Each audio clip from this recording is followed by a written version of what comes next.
Hello friends. Now in this session, we are going to discuss about the Employee State Insurance Central Rules 1950. So it come into force from 22nd June 1950. The chapter 6, section 47 to 62 are important as they provide further details on the subject of provident fund, wage limit, rates of contribution and benefits.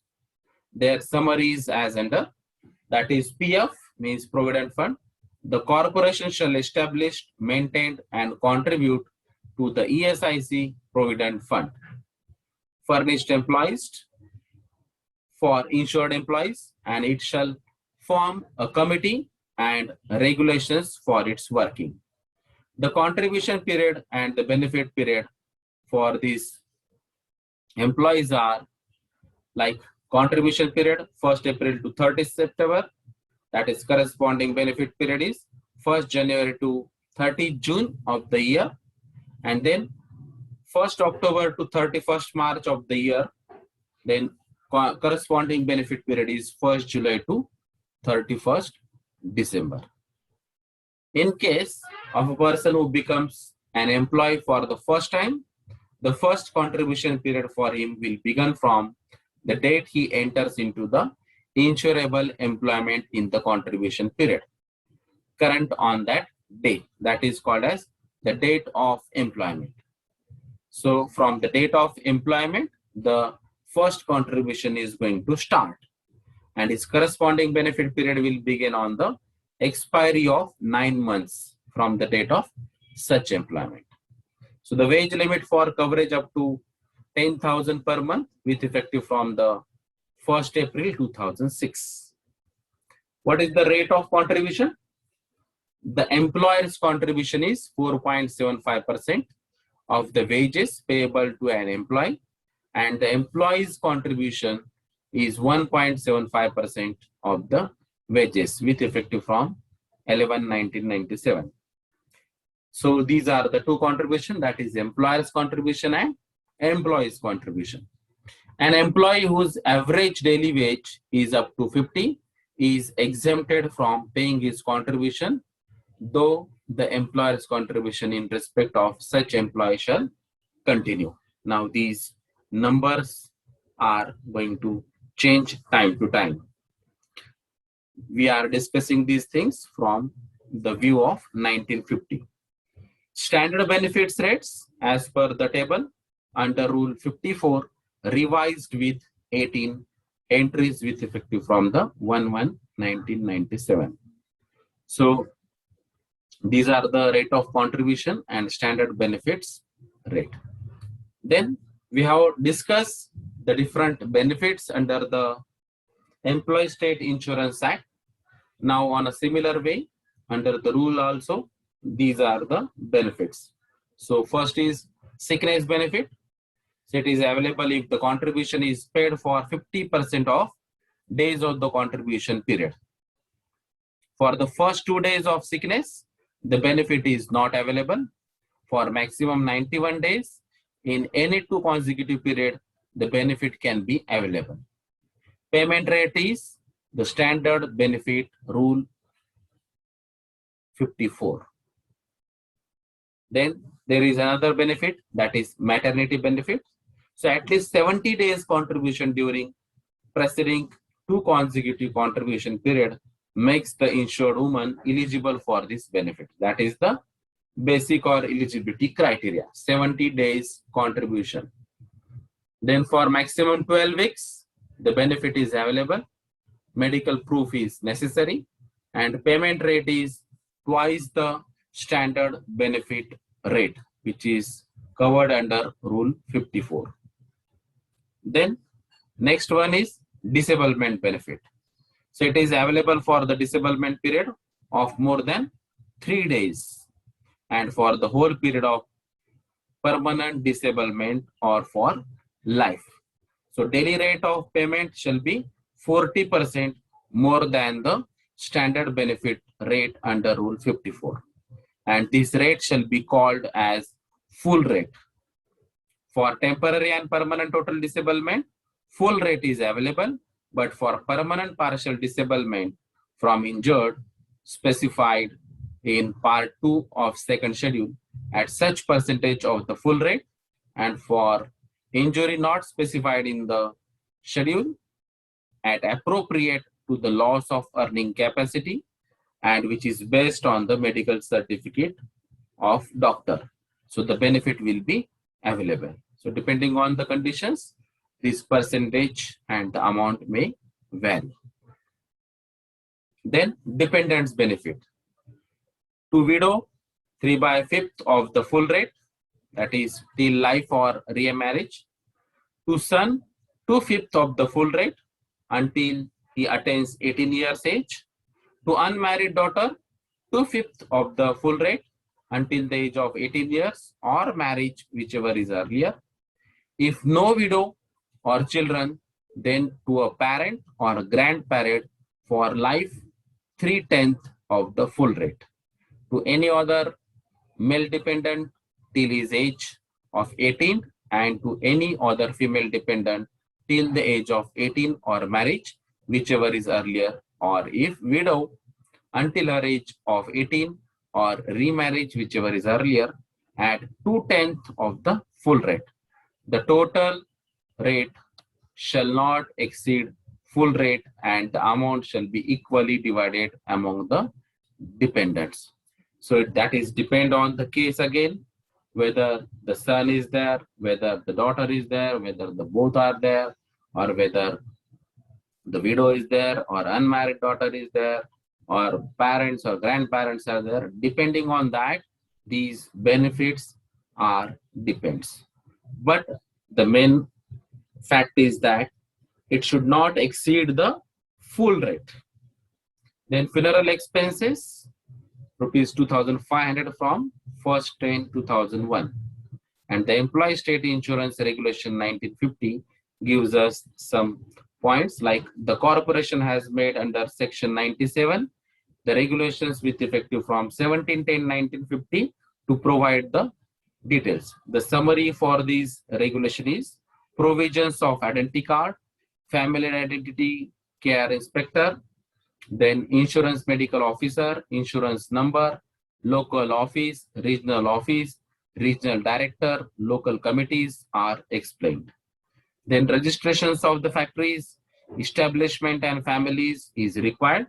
Return of contribution in form number 6 in 4 copies is to be sent to the ESR office. Contribution should be paid within 21 days of the last day of the month in which it fall due. In case of permanent closure, it should be paid on the last day of the closure. For late payment, interest at 15% per annum is payable. In addition to that, damages are also payable as under. So these damages can be like this: delay period up to 2 months, 3% per annum damages; 2 to 4 months delay, 10% per annum damages; 4 to 6 months delay, 15%, and more than 6 months, 25% per annum damages can be added. So all these register of employees should be in form 7. So we have to fill all these details in this form number 7. The benefits that is given under this chapter 3 of these regulations, that is from 44 to 95E. For any benefit, proper claim form should be filled. Then claim becomes due from the date of medical certificate, and it shall be certified by the local office, which can ask further evidences also.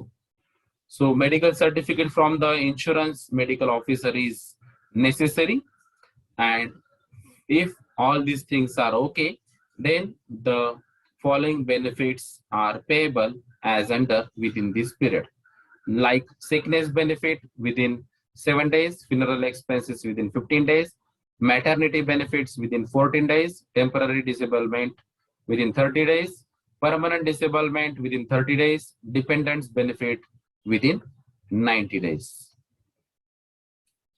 So these are the different benefits we have already discussed a little bit. That is disablement benefit An employee will inform employer about accident to him. Employer will record it in accident book in form number 15 and will report to DI local office in form number 16 within 24 hours. For occupational disease specified in third schedule, no such notice is necessary, but information required by the local office shall be given. Employee shall arrange for the first aid. So all these things are related to the disablement benefit. Then for the dependents benefit, death of an insured person is to be reported immediately to the local office and his body shall be disposed of after examination and post-mortem of if necessary by insurance medical officer or other medical officer. So death certificate in form number 17 shall be issued to the dependents. Claim for dependents benefit will be submitted in form number 18 to the local office with documents and proof prescribed under Rule 80. Then maternity benefit, that is an insured woman will give notice in form number 19 and pregnancy certificate in form number 20 to the local office. Other forms like 21, 22, 23 are also required as per the registration 88. She may lose benefit if refused for the medical examination by a female doctor or the midwife. Then funeral expenses, death certificate in form 15 and claim form 25A is essential for the getting these funeral expenses or the benefits. Then medical benefit, a person receiving disablement benefit can also get medical benefit. This benefit is available after payment of contribution for 50% of the contribution period and for a period of 3 months if he is continue in the service for 2 months or more. Some 28 forms have been prescribed under these regulations. For figures of numbers of factories and employees, you can refer the different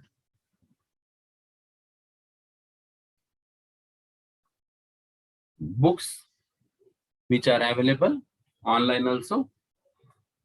Then next point is criticism. So this ESI scheme logically and theoretically seems beneficially for well-being of the workers, but in the practice of more than 45 years it has gained heavy criticism, because up till now we have discussed about the different contributions and different benefits which are available, but why it is criticized by the people. The different causes for the criticism is poor administration, incapacity to provide speedy service to thousands of workers and their families, insufficient hospitals, dispensaries, doctors, facilities and staff, rude and rigid behavior with workers who need love and affections, complexity of forms and procedures, hardship to workers in going to limited centers and at a longer distance, poor quality of medicines and treatment, no real interest in workers' welfare and referring him here and there, more stress in collecting money than the disbursement of benefits to the workers, profit-making attitude instead of charitable. So these are the different parameters which are experienced by the different employees, and that is why this heavy criticism is the issue. So because or above factors, not only employers and their trade unions have also opposed this scheme and registered against its forceful applications. So the insured employees prefer to go to the private doctors and hospital for better treatment. They are losing faith from the ESI doctors or the hospitals, their treatment and medicines. Only poorer workers go there under compulsion. So this is the fact related to the Employee State Insurance Act and rule. So as per the new report from the 1997, the wage limit is from 3,500 to 6,500 per month. And similar increase in employer's contribution, there is no improvement in ESI medical services. So wage limit is at least extended from 3,500 to 6,500.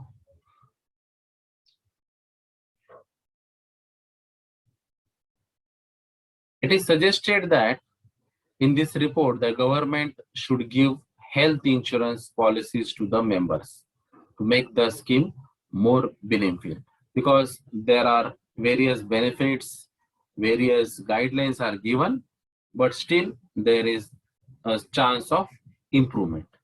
In another press note of Financial Express in 97, it is confessed that many states are giving less importance to this scheme, and the corporation has become a silent spectator, and the quality of the scheme has gone down. So the central administration is unable to pay full attention, and therefore it is now decided to establish state corporations under the control of these central ESI corporations. Where ESI scheme is made applicable, a trend is noticed of increase in accidents. This may be due to the wrong approach of workers to take benefit of this accident leaves.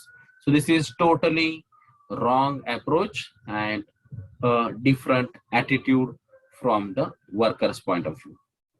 ESI authorities and corporation has to find and apply remedial measures to the above problem, and expansion of infrastructure, HRD training to doctors and staff, loving and charitable attitudes, less contribution and higher benefit, utilizing full income, better hospitals, nice dispensaries, good facilities, and speedy services can certainly change its present scenario. So we can understand from the 1950 till 2021, the scene is little bit improved, but not totally as per the expectation. Thank you.